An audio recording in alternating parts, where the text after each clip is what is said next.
요즘 구직을 원하는 청년들이 좋은 직장에 들어가기 위해서 다양한 자격증을 따기 위해서 노력을 합니다. 그래서 자격증이 조금이나마 취업에 도움이 될까 해서 열심히 이런 자격증 저런 자격증을 따기 위해서 애씁니다.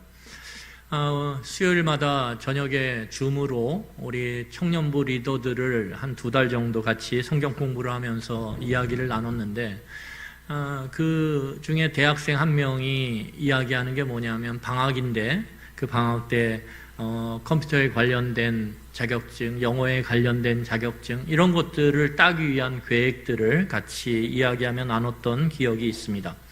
그래서 이 시대를 자격증의 시대라고 말합니다. 자격증의 시대. 그래서 여러분 텔레비전 프로그램을 보면 자격증 몇 개를 땄는데 그 자격증이 어떤 자격증 그 종류를 쫙 나열하면서 자격증을 바닥에다 쫙 깔아놓는데 수십 개의 자격증이 쫙 있을 때 사람들이 와 놀래죠. 그리고 그 사람의 성실함에 대해서 그 사람의 생활력에 대해서 사람들은 감탄합니다. 하지만 자격증을 막상 땄다 그래서 삶의 모든 필요를 채울 수 있는 그 문제가 해결되는 것은 아닙니다.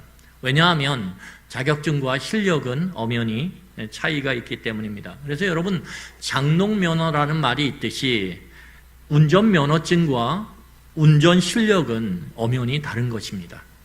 만약에 운전면허를 땄다 그래서 바로 차를 운전하고 나가면 큰 낭패를 볼 수가 있습니다. 제가 이제 결혼을 해서 운전면허를 땄는데 운전면허를 따고 누가 서울에서 옛날 빨간색 프라이드가 있어요. 그걸 줬어요. 그래서 이제 그걸 줬는데 어떻게 이제 그거를 받았는데 갖고 와서 받았는데 제가 그 안양에 살 때인데 안양에서 아무래도 이 차가 오래 가지는 못할 것 같아요. 그래서 수리비가 더 나올 것 같아서 제가 갖다 주려고 서울에 저 강북에 이제 갖다 주러 가는데 그게 오토가 아니라 이 수동이었어요. 처음 면허증 따고 이제 얼마 안 됐는데 수동을 몰고선 갖다 줘야 되니까 갖다 줄 때는 그냥 받았는데 갖다 줘야 되지 않습니까? 갖다 줘야 되는데 이 수동이 이렇게 오르막길에서 멈춰 있다가 올라가려면 이게 어렵죠. 시동이 꺼지거나 뒤로 이렇게 밀리는데. 그래서 제가 서울 가면서, 안양에서 서울 강북을 가면서 평지길만 찾아서 갔어요. 평지길만 찾아가지고 가다 보니까 한 1시간이면 갈 거리를 한 3시간 평지길만 찾아서 가다 보니까 이런 기억이 있습니다. 그래서 운전면허증과 운전 실력이 엄연히 달라요.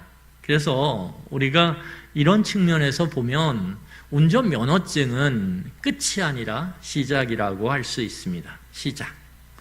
신앙도 비슷합니다. 신앙도. 우리가 구원을 받았어요. 구원이라고 하는 것이 어떤 의미에서 굳이 말하자면 하나님의 자녀, 하나님의 백성이 되는 자격증을 얻은 거죠.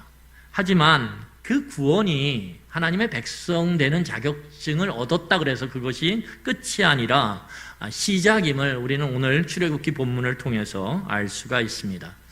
오늘 우리 말씀을 통해서 구원받은 우리가 하나님의 그 놀라운 구원을 받아 하나님의 백성 되었다라고 하나님의 자녀 되었다라고 일컬음을 받는 우리가 광야길을 왜 걸어가는지 왜 이렇게 힘들고 어려운 삶에 그 거친 그 돌짝밭을 아파하며 걸어가야 되는지 한번 같이 살펴보며 은혜를 누리기를 바랍니다. 여러분 이스라엘 백성들은 지난주에 우리가 살펴봤던 것처럼 홍해에서 하나님의 엄청난 구원을 경험했습니다. 여러분 그 홍해가 갈라져서 그 젖은 땅이 마른 땅이 돼서 이스라엘 백성이 건넌다라는 것 이것이 보통 일입니까? 어마어마한 역사죠. 그 기쁨과 감격이 얼마나 컸던지 이스라엘 백성들은 그리고 모세는 역사의 길이 남을 찬양을 지어서 불렀습니다. 그 찬양이 일명 바다의 노래라는 거예요. 15장 전반부에 나오는 건데 바다의 노래. 뭐 이름도 멋있지 않습니까? 바다 가운데서 이스라엘 백성들을 구원하신 그 하나님을 노래하며 찬양하는 그러한 찬양입니다. 그러니까 하나님의 큰 구원을 온몸으로 경험한 모세와 이스라엘 백성들은 하나님이 도대체 어떤 분인가를 엄청 큰 모습으로 다 알게 됐어요. 하나님이 놀라운 분이구나. 야, 바로 아무것도 아니네.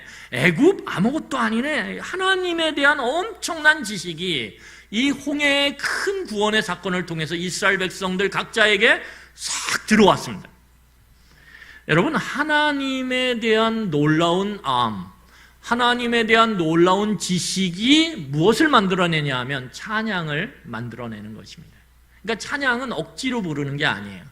여러분, 우리가 잘 부르는 찬송가가 있어요. 찬송가의 대부분에 우리가 잘 알고, 야, 이 찬양 참 은혜다라고 하면서 부르는 그런 찬송가들은 대부분 16세기의 종교개혁 시대 또는 18세기의 부흥의 시대에 하나님의 지식이 폭발적으로 증가하면서 터져 나온 게 찬양이에요. 여러분, 그래서 하나님에 대한 알미 많아지면 많아질수록 비례해서 늘어나는 게 무엇이냐면 찬양입니다. 그래서 우리가 말씀을 듣고 은혜가 넘치면 자연스럽게 뭐가 나오냐면 찬양이 터져 나오는 거예요. 평상시에는 어떻습니까? 가요만 불러요. 평상시에는 입만 열면 가요가 흘러나와요. 그런데 하나님의 말씀이 내 마음을 빵 치는 순간, 그래서 이전에 내가 어떠한 상태에서 하나님의 구원을 경험했는지가 떠오르는 순간 그 입에서 가요가 아니라 뭐가 나오냐면 찬양이 터져 나오는 거예요. 내가 익숙했던 찬양, 내가 그 하나님의 구원을 경험했을 때 불렀던 그 찬양이 빵 터져 나오는 거예요. 그래서 여러분, 하나님에 대한 지식이 풍성해지면 풍성해질수록 교회는 그 결과물로 나오는 게 찬양의 폭발입니다. 찬양이 폭발하기 시작. 각자의 삶 속에서 찬양이 폭발하고, 그리고 교회 전체적으로 찬양이 울려 퍼지기 시작하는 거예요. 여러분, 너무 멋지지 않습니까? 너무 아름답지 않습니까? 그런데 그게 끝이 아니라는 게 문제입니다.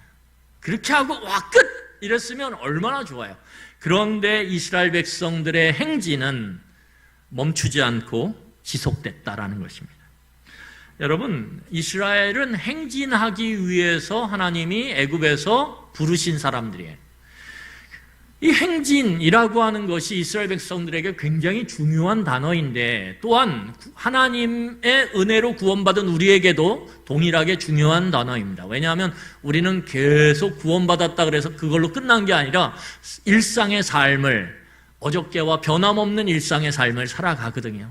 어저께 구원받았다 그래서 오늘 갑자기 모든 게 끝난 게 아니라 우리는 계속 일상의 삶을 살아가야 되는 가운데 행진해야 되기 때문에 그렇습니다. 여러분, 이스라엘 백성들의 행진은 그냥 홀로 행진하는 것이 아니라 하나님과의 동행을 통해서 행진하는 것입니다. 이게 다른 거예요.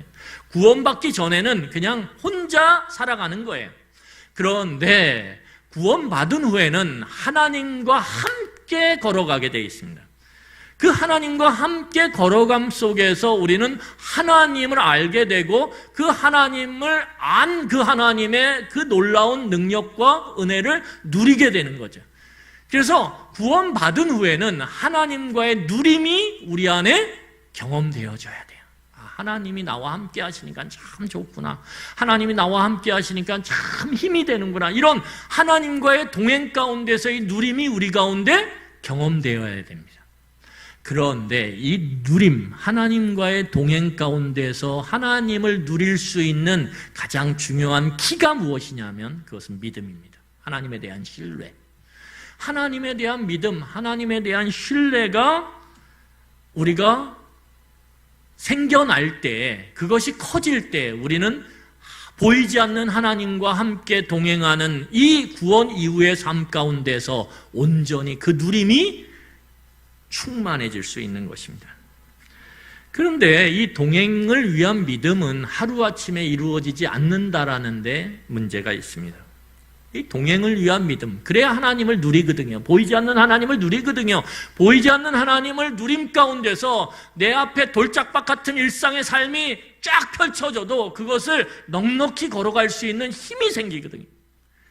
그런데 이 하나님과의 동행을 위한 믿음은 하루아침에 생기지 않습니다. 오늘 이스라엘 백성들이 엄청난 구원의 사건을 경험했어요. 그럼에도 불구하고 그들에게는 그러한 동행의 믿음이 생기지 않는다라는 게 문제입니다. 여러분, 믿음은 놀랍게도 단련되는 특징을 갖고 있어요. 단련돼. 마치 커다란 망치로 뜨겁게 달군 쇠를 수천 번, 수만 번 내려쳐서 강력한 쇠로 만들어 가듯이,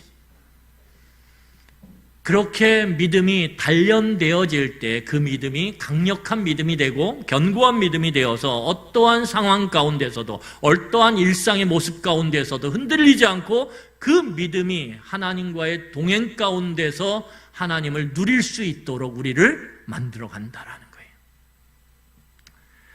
여러분, 단련의 시간이 없는 믿음, 단련되지 않는 믿음, 연단되지 않는 믿음은 마치 작은 그릇과 같습니다. 작은 그릇.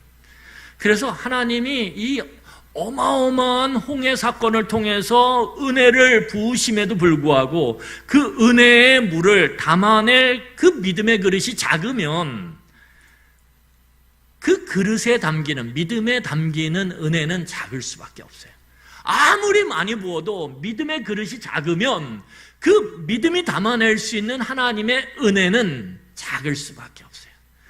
이 은혜가 작을 때의 문제는 무엇입니까? 지속되지 않는다라는 거예요. 은혜가 지속되지 않아요. 조금만 힘든 상황이 탁 돌출돼도 우리는 금방 또 그 은혜를 까먹고, 왜? 은혜가 이미 말라버렸거든요. 일상의 삶 가운데. 그리고 믿음이 없는 모습을 연출하게 됩니다. 믿음이 없는 모습을 드러나게 돼요. 말과 표정과 태도로. 그래서 여러분, 우리가 준비해야 되는 것은 무엇이냐면 구원받은 성도로서 믿음의 그릇을 점차 크게 만들어 가야 돼요. 믿음의 그릇을 크게 만들어야 일상의 삶 가운데서 누리는 수많은 하나님이 부으시는 은혜를 담아낼 수 있어요. 그 은혜를 담아낼 수 있어야 우리는 은혜의 시선을 갖고 우리의 일상의 삶의 상황을 바라볼 수 있는 눈이 생깁니다. 은혜를 통해서. 여러분, 은혜로 산다라고 표현해요. 바울의 삶을 보면 은혜로 산 삶이죠. 그런데 바울은 다메섹 도상에서 예수 그리스도를 만난 이후에 그의 삶은 더 힘들어졌어요. 예수 그리스도를 만나고 구원의 기쁨을 누린 이후에 바울의 삶은 그 이후에 더 힘든 가시밭길, 더 힘든 돌짝밭이 그를 찾아왔어요. 그럼에도 불구하고 바울은 뭐라고 고백하냐 하면 나는 은혜로 살았다라고 얘기해요. 나의 나됨은 하나님의 은혜라. 왜요? 은혜의 시선을 갖고 자기의 일상의 삶을 바라볼 수 있는 눈이 생겼거든요. 그러니까 돌짝밭이, 가시밭이 액면 그대로 돌짝밭으로 가시로 자기에게 찾아오는 게 아니에요. 그게 하나님의 은혜로 보이는 거고, 그 돌짝밭 뒤에, 가시밭 뒤에 하나님이 나에게 예비하신 그 풍성한 은혜가 무엇인지 보이는 거예요. 여러분, 그래서 믿음의 그릇의 크기는 은혜 가운데 삶과 은혜 가운데 사는 삶과 비례합니다. 그러니까 믿음의 그릇이 클수록 우리는 일상의 삶 가운데서 주시는 은혜를 담아낼 수 있는 그 은혜의 크기가 커지고, 그 은혜가 커질 때 우리는 거친 세상의 일상의 삶 가운데서도 우리는 그 가운데 은혜 가운데 산다라고 하며 자족함의 은혜, 감사함의 은혜를 고백하며 살아가게 되는 것입니다. 여러분, 그래서 이 믿음을 크게 만드는 것, 믿음을 성장시키는 것, 믿음을 단련시키는 것이 되게 중요한데, 그 믿음의 단련을 위해서 딱 맞는 최적의 장소가 어디냐면 광야예요. 광야. 그래서 광야는 선택이 아니라 필수라는 거예요. 광야는. 구원받은 백성들에게 광야는 너 이거 광야 갈래 안 갈래가 아니라 광야의 길을 가게 돼 있어요. 왜냐하면 구원받은 사람들의 믿음은 너무 작거든요. 아까도 말씀드렸듯이 믿음이라고 하는 것은 큰 사건을 한번 만난다 그래서 하루아침에 믿음의 그릇이 쫙 커져서 하나님의 은혜를 담아내고 믿음의 눈으로 삶을 바라보며 일상의 삶을 살아가는 게 아니라는 거예요. 믿음은 단련되어지는 거예요. 매번 단련되어져서 점점 커지는 것입니다. 그러니까 그 단련의 최적의 장소가 광야이고, 하나님은 그 홍해의 놀라운 구원을 경험한 이스라엘 백성들을 오늘 광야로 이끌어 오고 계신 거예요. 이게 구원의 독특함이에요. 구원받았으면 편안해야 되는데 구원받았는데 힘들어요. 이게 하나님의 구원의 독특함이라는 거예요. 자, 우리 22절을 다 함께 읽도록 하겠습니다. 22절 같이 읽겠습니다. 시작. 모세가 홍해에서 이스라엘을 인도하매 그들이 나와서 수르 광야로 들어가서 거기서 사흘 길을 걸었으나 물을 얻지 못하고. 여러분, 하나님은 이스라엘 백성들을 홍해의 그 놀라운 구원을 경험케 하신 다음에 어디로 인도하셨냐면 수르 광야로 인도하셨어요. 여러분, 광야라는 것이 무엇입니까? 모든 것을 무력하게 만드는 장소가 광야예요. 땅을 파서 파종을 하고 땀을 흘려서 열심히 가꿔도 열매를 절대 거둘 수 없는 곳이 어디예요? 광야예요. 인간의 모든 노력과 수고를 없음으로 만들어버리는 곳이 광야예요. 그래서 광야는 수학으로 치면 마치 곱하기 그리고 0이에요. 여러분, 모든 거에다 곱하기 0을 해보세요. 그러면 다 없음으로 그렇게 만들어져요. 광야라는 장소가 그런 장소라는 거예요. 그래서 마치 밑 빠진 독에 물을 붓는 그런 허사가 되는 일들이 비일비재하게 일어나는 곳, 그게 광야예요. 근데 하나님이 구원을 한 다음에 우리들을 마치 이스라엘 백성들을 광야로 인도하는 것처럼 그렇게 힘들고 거칠고 그리고 허사가 되는 그러한 광야길로 우리를 인도해 가신다라는 거예요. 여러분, 이스라엘 백성들은 홍해를 건넌 후에 수르 광야에 들어가요. 3일 동안을 걸어서 온갖 수단을 다 동원해서 물을 찾지만 물을 찾을 수가 없었어요. 이게 무력함이죠. 아무리 애써도 결과물이 안 생겨요. 허사를 경험하는 것, 그게 놀랍게도 구원 이후의 우리의 삶의 모습이라는 거예요. 여러분, 그런 무력함을 경험하고 느끼는 상황 가운데서 그들이 딱 본 게 무엇입니까? 마라의 물이에요. 마라의 물이 쫙 들어. 물이 있네! 이거죠. 얼마나 기뻤었겠어요. 얼마나 흥분됐겠어요. 마치 작은 홍해의 그 구원을 경험하는 것처럼 이스라엘 백성들에게 엄청난 구원의 기쁨이 찾아왔을 거예요. 3일 동안 여러분 물을 먹지 못했다고 생각해 보세요. 그런데 문제는 뭐냐면 그 기쁨과 감격과 흥분이 얼마 가지 못했다라는 거예요. 왜요? 이 마라의 물이 쓰거든요. 도저히 써서 먹을 수 없는 그런 물이었거든요. 그러니까 이 이스라엘 백성들이 마라의 물을 탁 보고선 멀리서 느꼈던 그 감격과 기쁨은 순식간에 거대한 원망과 불평으로 바뀌어버려요. 물을 봤을 때 엄청 기뻤어요. 그래서 아마 바다의 노래를 다시 불렀을 거예요. 야, 역시 하나님은 나를 구원하는구나. 그리고 바다의 그 노래, 바다의 그 찬양을 쫙 또 불렀을 거예요. 함께 수많은 사람들이 부르니까 얼마나 멋졌겠어요. 또 그 중에 노래 잘하는 사람이 있으니까 화음을 막 넣겠죠. 그러니까 천상이죠. 야, 이제 끝났구나. 와, 역시 하나님은. 그런데 가서 급한 사람들이 막 달려가서 물을 딱 마시더니 어떡합니까? 물을 꽉 뱉으면서 싹 이러면서 이런 물을 우리 보고 마시라고 그러면서 그 기쁨과 감격의 노래는 다시 원망과 그리고 불평의 노래로 바뀌어버려요. 여러분, 자 24절을 우리 같이 보겠습니다. 같이 읽겠습니다. 시작. 백성이 모세에게 원망하여 이르되 우리가 무엇을 마실까 하매. 여러분, 여기서 놀라운 점이 무엇입니까? 이스라엘 백성들이 3일 전에 3일이든 4일이든 그 정도 됐어요. 일주일도 채 안 된 시간 전에 홍해라고 하는 그 어마어마한 구원을 경험했어요. 그런데 그들의 그 놀라운 구원의 감격이 그 하나님을 경험하고 알게 됨으로 인해서 바다의 노래라고 하는 그 엄청난 찬양을 지어서 온 백성이 불렀던 그 감격이 채 3일을 가지 못해요.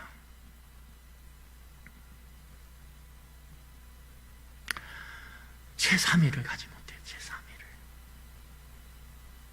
여러분, 이스라엘 백성은 엄청난 구원의 사건을 경험했지만 구원 이후에 찾아온 먹고 사는 현실의 문제, 그 앞에서 철저히 무너집니다. 먹고 사는 그 문제 앞에서 하나님의 구원의 감격, 구원의 기쁨, 그런 것들은 다 싹 증발되어 버려요. 그게 있었어? 내가 도대체 그런 감격과 기쁨을 누렸던 적이 있었어? 그런 찬양을 불렀던 적이 있었어? 라고 느낄 만큼 그렇게 아주 쫙 말라버리는, 싹 거쳐버리고 온 마음에 있던 불평과 불만이 쏟아져 나오는 거예요. 여러분, 그만큼 우리가 살아가는 일상의 현실 가운데 먹고 사는 문제는 굉장히 강력한 문제입니다. 그렇게 쉽게 볼 문제가 아니라는 거예요. 여러분, 심리학자 에브라임 매슬로라고 하는 사람이 있어요. 매슬로. 보통 매슬로의 5단계 욕구라는 그런 피라미드가 있어요. 이 매슬로라고 하는 심리학자가 만든 건데, 인간 욕구는 5단계가 있다라는 거예요. 그래서 점점 이렇게 삼각형으로. 근데 가장 밑에 1단계 욕구가 뭐냐면 생리적 욕구예요. 그 2단계가 안전에 대한 욕구고, 3단계가 애정이나 소속에 대한 욕구, 4단계가 자기 존중의 욕구, 5단계가 자아실현의 욕구예요. 그래서 인간의 가장 꼭대기에 있는 욕구가 뭐냐면 내 뜻과 내 비전과 내 생각을 실현하고 싶은. 그래서 여러분, 교회들이 처음에 개척을 해서 예전에 어려울 때는요, 먹고 사는 게 문제예요. 한 주 한 주 버텨내는 게 문제예요. 그런데 교회들이 성장을 하고 점차 늘어나면 어떻게 됩니까? 꼭대기에 목사님들이 자기 꿈을 실현해요. 나는 학교를 짓는 게 꿈이었어. 그러면 학교를 그렇게 지으려고 그래요. 나는 뭔가 선교에 모든 걸 바치는 게 꿈이었어. 그러면 선교에 올인을 해요. 이게 뭐냐면 자아실현의 욕구거든요. 근데 여러분, 가장 밑바닥에 있는 게 뭐냐면 생리적 욕구예요. 먹고 사는 문제, 휴식의 문제, 성적인 문제. 이게 다 생리적 욕구예요. 그러니까 여러분, 가장 인간에게 근본적인 욕구가 뭐냐면 먹고 사는 거예요. 이게 해결이 안 되면 뭐 자아 존중, 자기 실현 이런 건 없어요. 여러분, 먹고 사는 문제 앞에서 타인을 존중하거나 이런 게 있습니까? 없어요, 없어요. 내가 안 먹으면 죽는데. 그러니까 먹고 사는 문제가 굉장히 심각하고 굉장히 어려운 문제고 강력한 문제라는 거예요. 여러분, 이스라엘 백성들은 오늘 놀랍게도 먹고 사는 문제를 자기의 중심에 딱 둬요. 아니요, 원래 있었어요, 중심에. 그리고 그 먹고 사는 문제를 통해서 하나님의 구원과 하나님의 인도하심의 가치를 평가합니다. 이게 무슨 말이냐 하면, 먹고 사는 문제를 해결하면 하나님과 하나님의 구원, 하나님의 인도하심이 같이 있는 거예요. 그런데 먹고 사는 문제를 해결하지 못하면 하나님 구원, 하나님의 인도하심은 보잘것없는 거예요. 보잘것없는 거예요. 여러분, 제가 예전에 작년쯤인 것 같아요. 김영호라고 하는 배우가 있어요. 굉장히 이렇게 상남자로 나오는 그런 역할을 많이 했던 김영호라는 배우가 있는데, 이 사람이 육종암이라고 하는 이 허벅지 뼈에 생기는 암이 있어요. 이 암이 운동을 하던 사람이니까 그냥 이 몸의 어떤 통증들을 내가 운동을 많이 해가지고 통증이 있나 보다 그렇게 넘긴 거예요. 우리 같으면 벌써 병원에 갔을 텐데, 워낙 운동을 좋아하고 운동을 많이 하다 보니까 몸 가운데에 그런 근육통이나 어떤 뼈가 아픈 것들이 그냥 일상이 된 거예요. 그래서 그냥 아픈가 보다, 운동 많이 해서 아픈가 보다 이렇게 여기고 그냥 지나다가 도저히 안 돼서 병원에 가보니까 이 허벅지 대퇴부 쪽에 큰 암이, 어마어마하게 큰 암이 이미 다 자리를 잡고 있는 거예요. 이 육종암이라는 게 굉장히 희귀한 암이거든요. 그런데 그 암이 그 뼈에 자라고 있는 거예요. 그래서 이 사람이 이 투병 과정이 너무 힘들었는데 그 투병 과정 중에 하나님을 믿게 됐어요. 그러면서 이제 어느 정도 투병 과정이 끝나는 과정 속에서 아마 텔레비전 이렇게 쇼 프로에 나와서 자기의 삶을 고백했던, 내가 왜 이렇게 얼굴이 안 보였냐며 그러면서 암에 걸렸는데 그러면서 하나님을 믿게 됐다. 원래 불교도였는데 뭐 이런 얘기예요. 제가 그 얘기를 들으면서 그 사람의 어떤 상황이 마치 홍해를 경험한 이스라엘 백성과 같은 거죠. 그 사람은 뭘 놓고 보냐면 내 삶 가운데 이 병을 낫게 하냐 안 낫게 하냐가 하나님의 가치와 구원의 가치를 결정하는 거예요.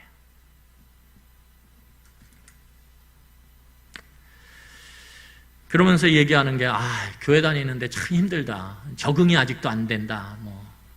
내가 계속 믿을지 잘 모르겠다. 이런 얘기들을 해요. 여러분, 이것이 세상적 신앙의 중요한 특징입니다. 세상적 신앙을 갖고 있는 사람들은 하나님의 구원이나 인도하심을 절대적으로 생각하지 않아요. 뭘 절대적으로 생각하냐? 내가 먹고 사는 문제. 먹고 사는 문제에 도움이 되면 하나님이나 하나님의 구원, 인도하심 이런 게 가치가 있어요. 그런데 그거에 도움이 안 되면, 내가 힘들면, 내가 예수 믿는다라고 하고 교회 나왔는데 내 삶이 풀리지 않으면, 내 삶이 자갈밭에서 아주 비단길로 바뀌지 않으면 하나님이 도대체 뭐야? 하나님의 구원이 뭐야? 라고 하찮게 여긴다라는 거예요. 이게 이스라엘 백성의 모습이죠. 그래서 마치 꼬리가 몸통뿐만 아니라 머리를 흔드는 것처럼 이렇게 역전된 모습이 나오는 거예요. 먹고 사는 문제가 꼬리인데 그 꼬리가 하나님을 흔들고 하나님의 구원을 흔들고 하나님의 인도하심을 흔들어댄다라는 거예요. 그래서 막 믿음이 흔들려요. 막 정신없이. 구원 이후에 잘 풀려야 되는데 왜 안 풀리지? 그러면 하나님이 도대체 있는 거야? 그러면서 믿음 자체가 막 흔들려요. 그 구원을 경험했을 때 불렀던 그 놀라운 감격의 찬양이 다 메말라서 사라져버려요. 내가 언제 찬양했어? 그리고 입 안에서는 불평불만이 쏟아져 나와요. 여러분, 이 지점에서 우리가 눈여겨보아야 할 부분이 있습니다. 그것은 무엇이냐 하면, 놀랍게도 이스라엘 백성의 이 원망과 불평을 하나님은 부정적으로 평가하지 않았다라는 거예요. 이게 놀라운 거예요. 하나님은 보통 불평과 불만을 부정적으로 평가하세요. 그런데 이 시점에서는 하나님은 이스라엘 백성들의 그 불평과 불만, 먹고 사는 문제에 대한 불평과 불만을 하나님은 부정적으로 평가하지 않으세요. 왜냐하면, 왜 그럴까요? 이들의 믿음의 수준이 그만큼밖에 안 되거든요. 이들의 믿음의 수준이 영적으로 보면 갓난아기와 같거든요. 구원받은 지, 홍해 사건을 경험한 지 3일밖에 안 된 존재들이에요. 그들한테 바랄 게 있겠습니까? 하나님이 그냥 봐주는 거죠. 그래서 여러분, 우리가 구원을 받은 이후에 우리의 삶이 여전히 돌짝밭 같을 때 불평과 불만이 터져나와요. 그래서 어저께는 찬양 부르다가 그 찬양 부르는 그 입술로 하나님을 저주하는 말들을 막 쏟아내요. 그렇게 감격했던 그 입술로, 그 표정으로 하나님을 원망하고 불평하는 일들이 비일비재하게 일어나요. 그럴 때 하나님이 어떻게 하십니까? 그냥 내버려둬요. 왜? 갓난아기니까. 갓난아기니까. 여러분, 갓난아기의 중요한 특징이 무엇이냐면 지속성이 약하다라는 거예요. 무언가 오래 간직하지 못한다. 그래서 아이들은 저 장난감 사줘. 그래서 장난감 사주면 어떻게 해야 될까요? 한 1년 갖고 노나요? 아니에요. 한 반나절 갖고 놀면 그렇게 사달라고 떼쓰던 그 장난감이 손에 들어와서 반나절 정도 갖고 놀면 그냥 치워버리죠. 그리고 또 딴 걸 원해요. 이게 어린아이들의 특징이에요. 지속성이 약하다. 영적 어린아이도 동일합니다. 하나님의 은혜를 내 마음에 담아두고 지속시키지를 못해요. 간직하지를 못해요. 그러다 보니까 어떻게 됩니까? 하나님의 은혜를 통해서 현재의 어려움이나 고통을 바라보지 못하고 당장 어렵고 힘들면 원망과 불평을 쏟아냅니다. 여러분, 이렇게 원망하고 불평하는 가운데 오늘 모세는 원망과 불평이 아닌 그 원망과 불평의 소리를 들으면서 모세는 하나님 앞에 기도하기 시작해요. 우리 본문 25절을 같이 읽도록 하겠습니다. 25절입니다. 같이 읽겠습니다. 시작. 모세가 여호와께 부르짖었더니 여호와께서 그에게 한 나무를 가리키시니 그가 물에 던지니 물이 달게 되었더라. 거기서 여호와께서 그들을 위하여 법도와 율례를 정하시고 그들을 시험하실세. 여러분 거기 보면 하나님께 부르짖기 시작해요. 모세가 기도하는 거죠. 그런데 이 기도하는 가운데서 하나님은 놀랍게도 그 마라의 물을 달게 하시면서 그 물을 달게 하는 것에 멈추지 않고 뭐라고 말씀하시냐면 여호와께서 그들을 위하여 법도와 율례를 정하셨다라고 말해요. 그러니까 하나님은 쓴물을 달게 만드는 것에 관심이 별로 없어요. 하나님의 중심은 어디에 있냐면 후자에 있어요. 이런 일련의 과정을 통해서 그들에게 하나님의 뜻이 무엇인지, 하나님의 법이 무엇인지를 가르치기를 원하시는 거예요. 이스라엘 백성이 그걸 배우길 원하는 거예요. 왜요? 배워야 성장이 되거든요. 배워야 성장이 되거든요. 여러분, 이스라엘 백성들에게 하나님이 구원을 베푸시고 그 큰 홍해의 구원을 통해서 하나님이 은혜의 감격을 주셨어요. 그리고 그들을 마른 땅, 좋은 길이 아니라 그 아무것도 없는 결핍의 땅, 수요와 공급이 맞지 않는 그런 불안정한 땅, 인간의 모든 수고와 노고를 헛수고로 만드는, 헛노고로 만드는 그러한 광야로 보내셨어요. 그러면 이스라엘 백성 입장에서는 왜 우리를 여기다 놓냐고 불평할 수 있고 원망할 수 있어요. 자연스러운 거죠. 자연스러운 거예요, 이건. 어떤 면에서는. 믿음이 작은 그들에게는 자연스러운 거죠. 그래서 하나님은 그들을 어떻게 합니까? 교육하기 시작해요. 교육하기 시작해요. 여러분, 이해가 되지 않는 현실 가운데서 내가 하나님의 자녀 되었는데 이해가 안 되는 상황이 탁 만나요. 여전히 이해가 되지 않는 상황, 왜 하나님은 일하시지 않는가에 대한 그 원망과 불평이 쏟아져 나오는 현실의 문제를 여전히 끌어안고 살아갈 수밖에 없어요. 그럴 때 선택은 두 가지예요. 하나는 무엇입니까? 하나님의 인도함에 대한 의심 가운데서 원망과 불평을 끝없이 쏟아내는 거예요. 그러면 어떻게 될까요? 우리의 삶이 피폐해져요. 점점 내가 예수 믿는 사람인가? 내가 구원받은 사람인가가 의심될 정도로 우리의 영적인 삶이 피폐해져요. 영적인 삶이 피폐해질 때 어떻게 됩니까? 우리 안에 있는 육체적인 모습들, 지성적인 모습들, 정서적인 모습들, 사회적인 모습, 관계들, 이런 것들이 다 피폐해지기 시작해요. 왜? 힘이 안 나요, 힘이. 영적인 힘이 펌핑될 때 우리의 삶에 그 어수선한 것들이 쫙 맞춰지고 거기에 힘이 탁 가해지면서 뭔가 으쌰 하고 일어나는 그런 것들을 경험하게 되거든요.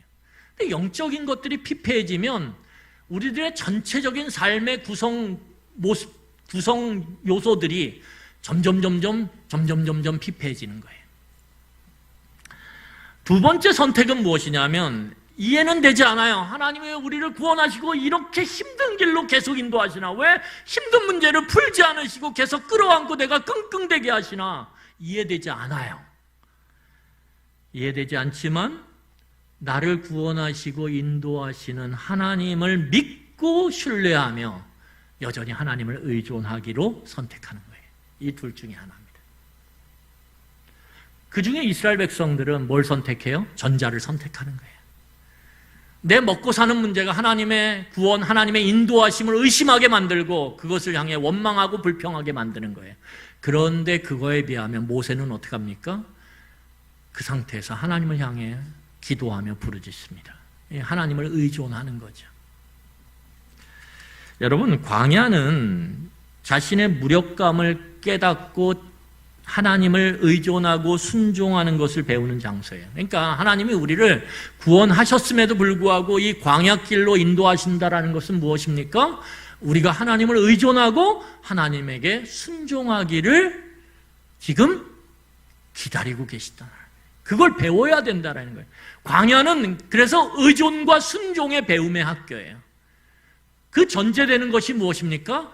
내 삶에 내가 참 무력하다라는 것을 인정하는 거예요. 내가 무력하다.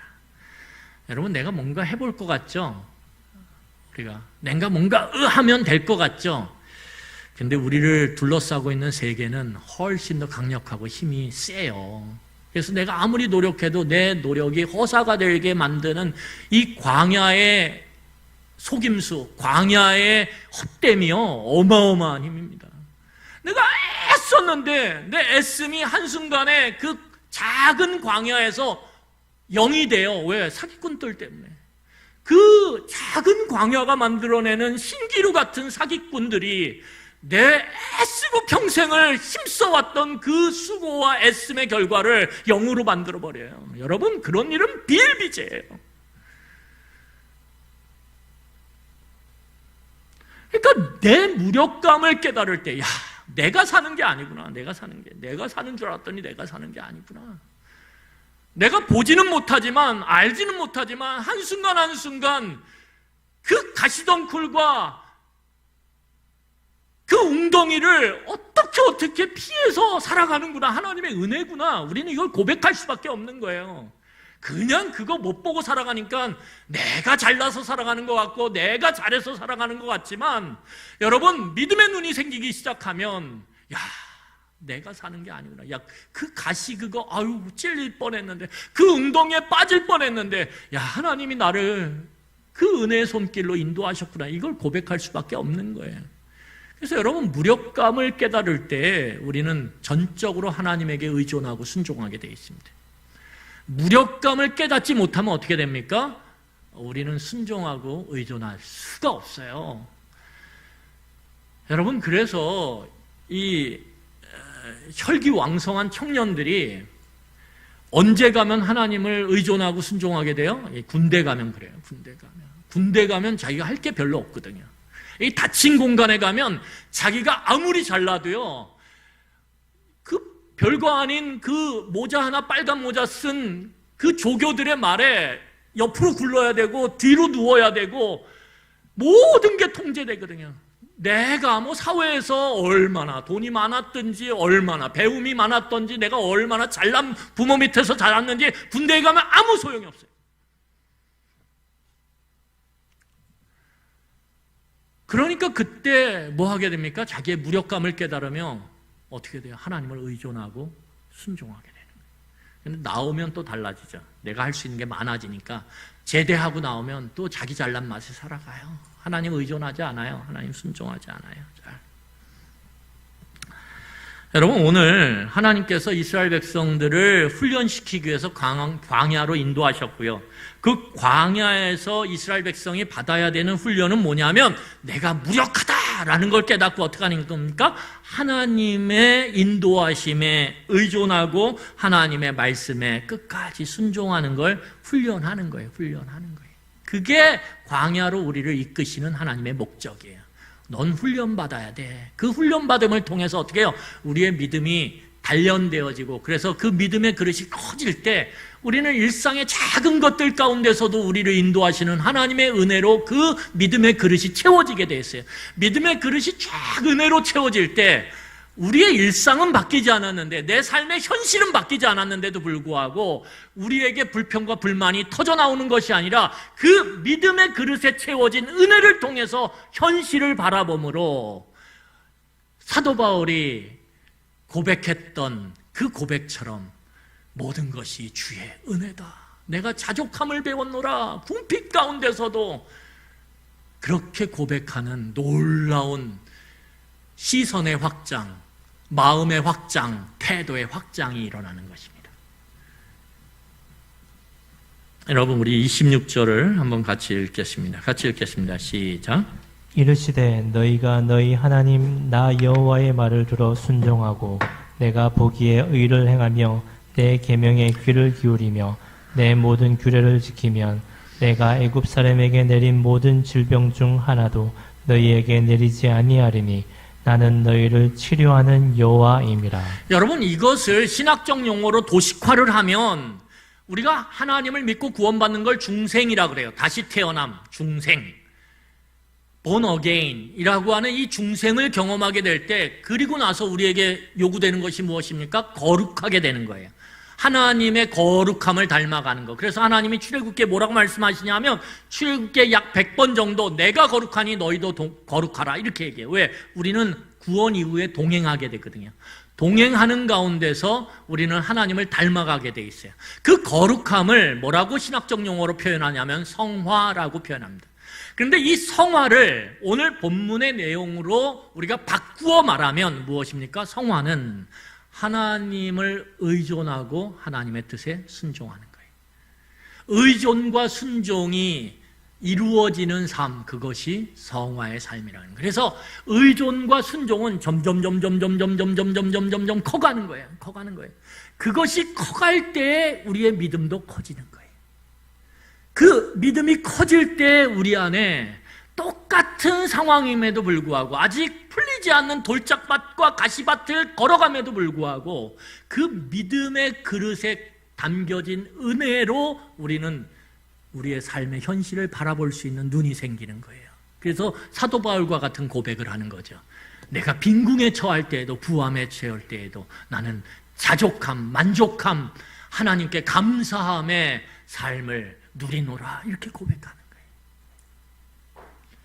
그것의 전제는 무엇입니까? 우리가 하나님을 의존하고 하나님의 뜻에 순종하기 위해선 내가 무력하다라는 것, 내가 아무것도 아니라는 것, 내가 지금 뭔가 할 것처럼 그렇게 의시되지만 조그만 광야, 술광야에다 탁 던져놔도 나는 거기서 아무것도 할 것 없이 두 손 두 발 들 수밖에 없는 무력한 존재라는 걸 깨달을 때에만이 우리는 보이지 않지만 우리와 동행하시는 그 크신 하나님을 의존하고 그분의 뜻에 기꺼이 순종하려고 하는 마음에 힘이 생기기 시작한다는 것입니다.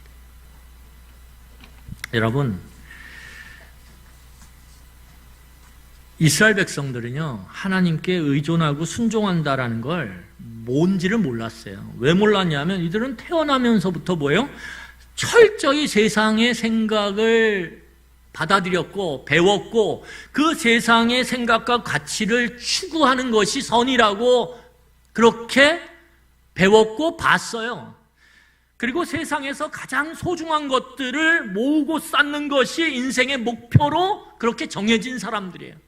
그게 애굽에서의 삶이었어요. 그들 머릿속에는 온통 세상밖에 없어요. 세상의 생각, 세상의 가치, 세상의 목표.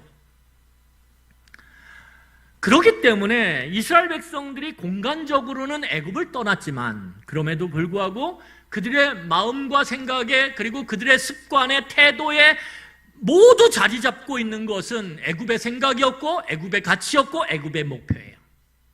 우리도 동일하다라는 거예요. 우리가 구원받았지만 세상으로부터 여전히 우리는 세상을 자랑하고 세상을 노래하고 세상을 목표로 삼고 세상에서 잘 되기를 간절히 바라요. 여러분, 명절 때 가면 참 이게 좀 일이 잘 풀려서 돌짝밭이 비단길이 된 그런 형제들은 명절 때 모이면 참 말이 많아요. 할 말이 많아요. 이렇게 됐는데 막 이렇게 돼서 내가 이렇게 됐다고 그러면서 선물 받으라고 막 선물 쫙 자랑하기 바쁘죠. 그런데 여전히 돌짝밭 같고 가시밭을 걷고 있는 형제들은 말이 없어요. 뭐 말해야 할 말이 없거든요. 말이 없거든요. 여러분, 그게 예수 믿지 않는 가정의 모습이 아니에요. 예수 믿는 가정도 똑같아요. 뭐 아버지가 목사님이고 뭐고 뭐 장로님이고 뭐 큰아버지가 뭐고 상관없어요. 그 안에 모여 있어서 세상적인 신앙을 갖고 있으면 자랑하고 노래하는 건 똑같아요.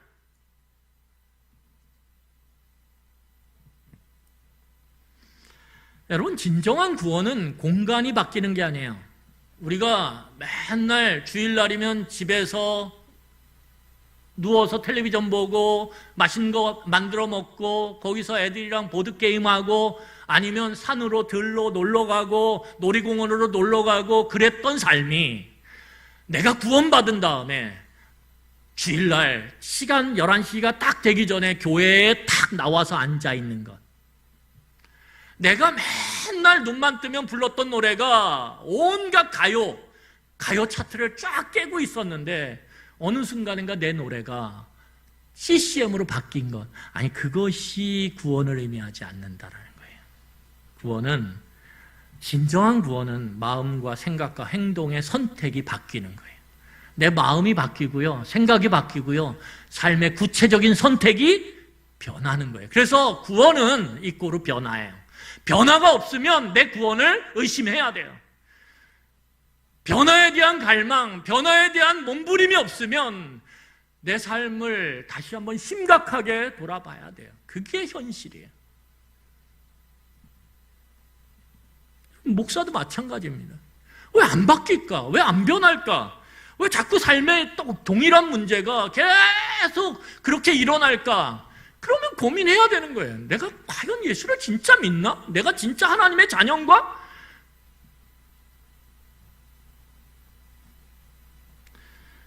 여러분, 우리가 변화되는 것이 구원과 직결돼요. 그러면 그 변화가 어떻게 일어나냐 이거죠. 하루아침에 내가 구원받는 큰 하나님, 내 이 문제를 해결해 주시면 제가 변할게요. 아니요, 거짓말이에요.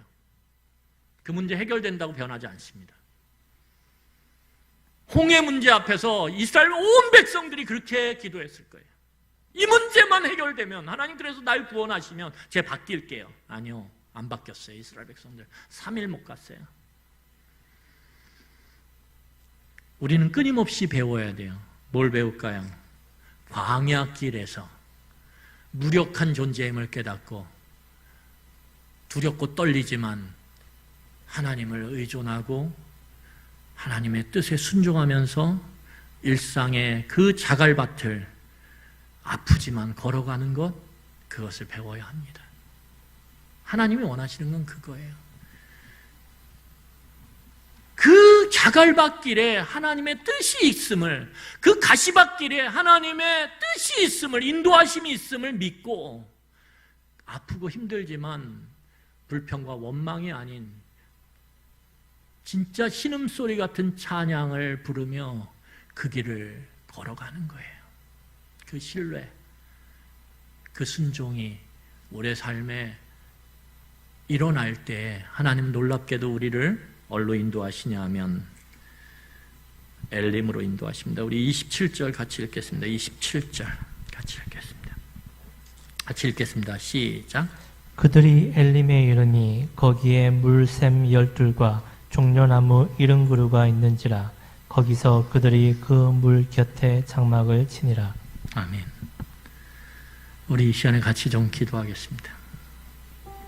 여러분, 홍해를 넘어 낯선 광야로 들어선 순간 이전 세계와 철저히 단절되는 것입니다. 광야는 한 번도 가보지 않은 길이에요. 그래서 모세나 이스라엘 백성이 갖고 있었던 과거의 정보, 과거의 지식은 무용지물이 되는 것입니다.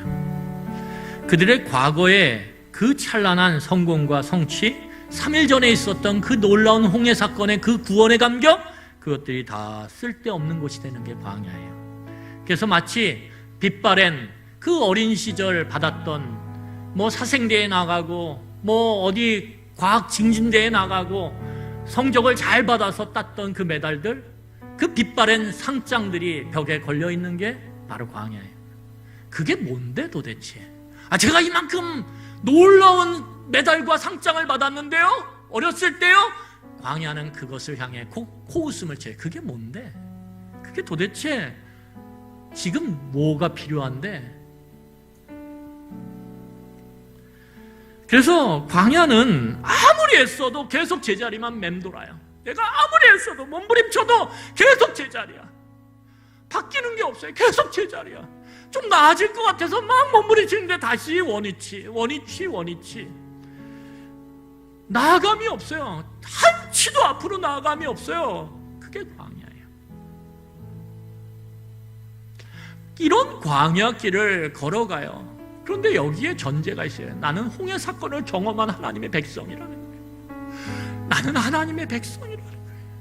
내가 지금 무력하고 광야에서 아무것도 아니고 내가 할 수 있는 게 아무것도 없지만 한 가지 분명한 사실은 나는 홍해 사건을 경험한 하나님의 백성이라는 거예요. 이 사실 때문에 우리는 광야에 있을지라도 하나님의 인도하심에 대한 신뢰와 믿음을 갖고 하나님을 의존하는 거예요. 하나님이 내 일상의 삶을 아프고 힘들지만 걸어가다 보면 하나님이 나를 엘림의 그 시원한 물이 차고 넘치는 그곳으로 인도하시겠지. 그 믿음을 갖고 견뎌내는 거예요. 기다리는 거예요. 불평과 불만이 아닌, 불평과 불만 나올 수 있죠. 그런데 생각을 어느 순간 바꿔서 하나님을 찬양했던 그 구원의 놀라운 찬양을 다시 되뇌이는 거예요. 그럴 때 우리는 어느덧 견디게 되고 어느덧 엘림에 이르게 되는 것입니다. 그리고 우리들의 믿음의 그릇은 한 단계 더 커지는 거예요. 그리고 그 엘림에서 누리는 그 믿음에 담기는, 그 믿음의 그릇에 담기는 하나님의 은혜는 가득 채워져서 그 가득 찬 하나님의 은혜로 또 다른 광야를 바라볼 수 있는 힘과 그리고 은혜가 생기는 것입니다. 능력이 생기는 것이. 우리 이 시간에 같이 기도하며, 우리 같이 이 시간에 말씀을 기억하며 나아갔으면 좋겠습니다. 기도하시겠습니다.